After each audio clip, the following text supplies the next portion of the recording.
Bueno, aquí en este video les vamos a enseñar el juego que tiene esta pieza. Miren cómo se ve.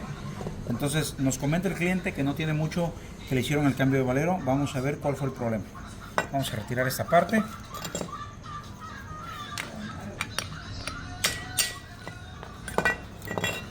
Bueno, miren, uno de los detalles de este vehículo, estamos hablando de un Tsuru, es que en esta parte lleva un retén.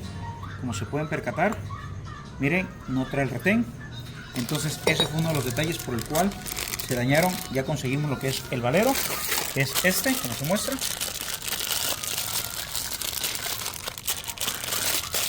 Este es el valero y estos son los retenes.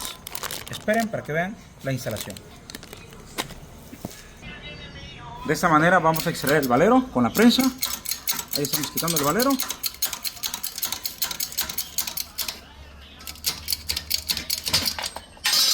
Listo, ahí salió y vamos a instalar el otro. Bueno amigos, en este caso miren, ese ratito no traía el retén. Ahorita ya le pusimos el retén adecuado.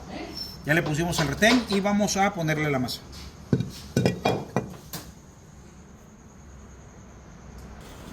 Ahí está listo, banda. Ahí quedó, miren, con los dos retencitos nuevos de ambos lados y su seguro.